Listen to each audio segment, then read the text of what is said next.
What's up, everyone? Tyler with Derfull, here with another cEDH gameplay. This time we do have a returning guest, Mehi, and a new guest, Hubba. Here, introducing him now. What's up, guys? My name is HB. I'm actually from the channel that just started, HB's Juicy Brewskis, where I try to think of different things between casual and cEDH.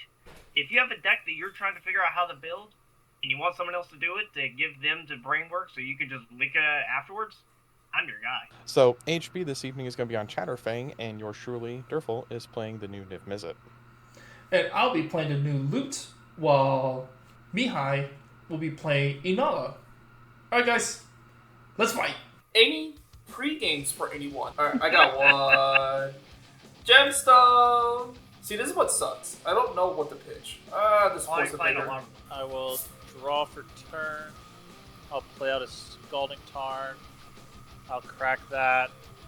I will find my Volcanic Island. And then I will tap that for a Soul Ring and pass turn. Untap, upkeep, draw.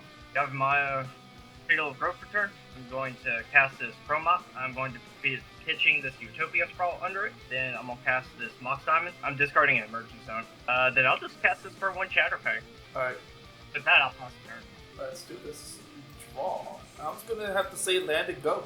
I'm going to do a Polluted Delta. I will go ahead and crack it to search up a Volcanic Island, and then I will tap that to get probe you, Hubba. However you feel comfortable sharing the contents of your hand with me is fine. I I can do close not my mind. eyes. Essentially, I do not mind just laying it out. Yeah, it's fine. Yeah, I'm just looking away as well. Here's the first card. Confirm. Yep, good. Okay. Confirm, good. Confirm, good. That's it. Okay. Yeah, you got some spice in there, my guy. Not bad. I will go ahead and draw my card for turn, and then I will go ahead and pass turn over to you. Go to my next turn. I'll play a Sad Gemstone Cavern. I will tap it for a Mana Vault and pass turn with that. I will untap. Upkeep. Draw my card. I'm gonna tap this, and tap this. I would like to cast this Academy Manufacturer. I now pass the turn. Draw. Ancient 2 for land for turn. Yeah, I think I'm gonna do that. Yeah. Floating 1, taking 2 damage. I'm just gonna play my Manders, loot.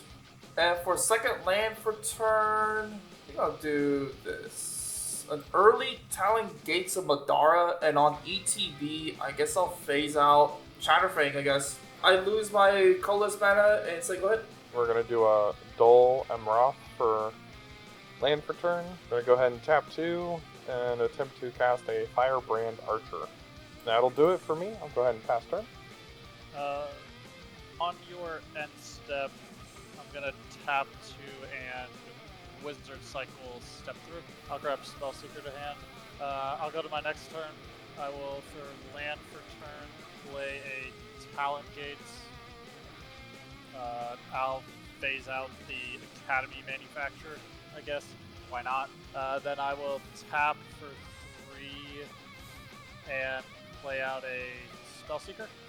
I will resolve Spellseeker's trigger first. I'm gonna go ahead and grab Culling the Weak, still with the Inalla trigger on the stack. I'll tap my Cavern so I can tap my Talon for a black, cast Culling to the Weak, targeting Spellseeker. Yep. Well, additional cost, I sack it. Yeah. Yeah, I'll get 4 black mana with that. I'll use 1 of the mana to make a token copy of the Spellseeker. If that is good on ETB, I will search my library again Let's just and keep find the... Yeah. Unearth to hand. I will pay a black to cast my Unearth, targeting Spellseeker. I cast the Unearth, targeting my Spellseeker. ETB, I'll just pay for the Inalla trigger this time. That way I get another token copy of it. If y'all are good, I'll just resolve both searches Yes. at the same time. Go for it. Yes. Burnt Offering, Finale of Promise. to my hand.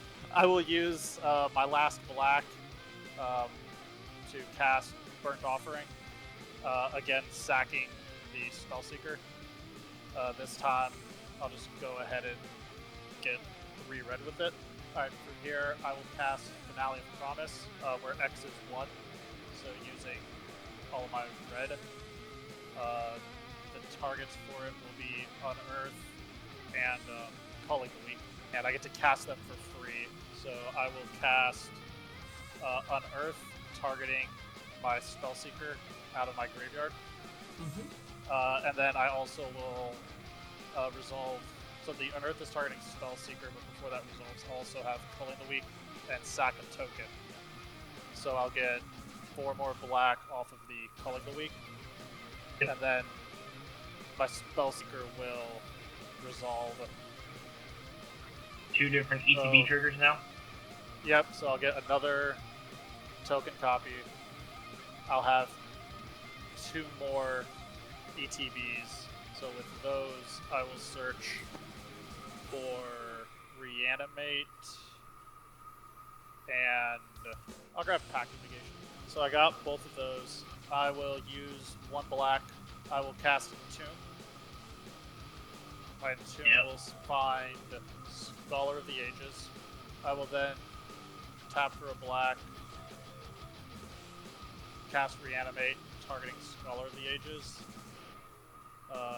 I will lose 7 life. Just want to let you guys know, in this part right here, Hubba did have a lot of connection issues, so he was MIA for a while for this turn. He does come back eventually, but thought I'd let you guys know. The Scholar of the Ages ETBs, so I have a Inalla trigger underneath the Scholar trigger. With my Scholar trigger, I will find Burnt Offering and Entomb. There's my Entomb to my hand. Still in response to the Inalla trigger, I will use my last black to cast the Burnt Offering, sacrificing the Scholar of Ages, making myself 7 black mana.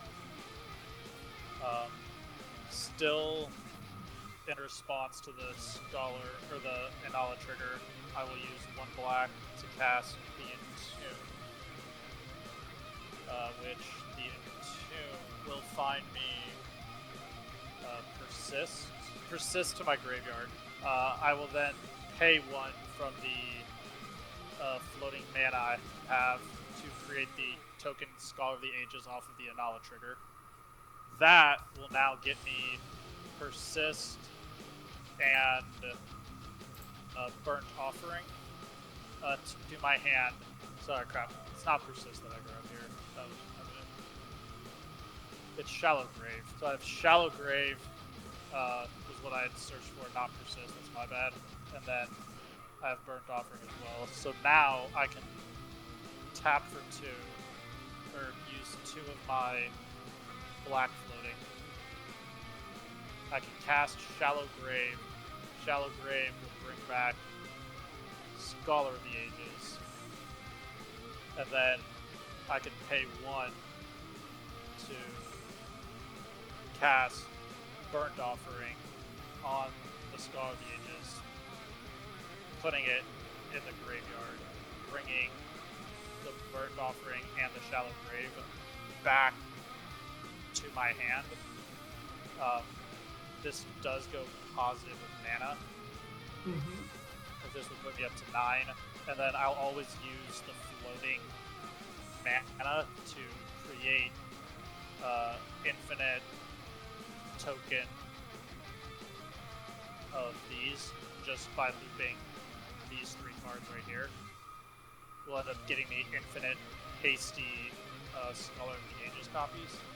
Ooh. And then I end up swinging the Scholar copies out. Nice. That's a good win. So, wow. Talk about lines. That Inalla deck did some things, for sure. Oh, yeah. I, for one, am glad we got to showcase it, but word to the wise, be careful if you're trying to take this to a tournament.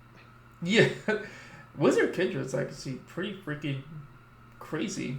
But I feel like he could have won with Persist instead of changing his mind with Shallow Grave. We allowed it just because I'm like, you're winning anyways with none of us interacting.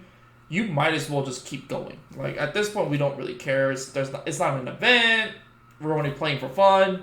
Fuck it. Let him And have it is also worth noting for those of you coming in towards the end, HB did have some technical issues. We did confirm with him. He did not have any interaction to try and stop it either. So it is through and through legit. So Cool. Good job, Mehi. That was a crazy line. I don't think I could have kept up with it. Right. So All right. And if you did like the video, be sure you do like, comment, subscribe to help us grow here. We will soon be setting up a Patreon account once we do reach a certain milestone of subscribers, which if we do, we'll let you guys know all the details. All right. If it's your birthday, happy birthday. See ya. happy birthday.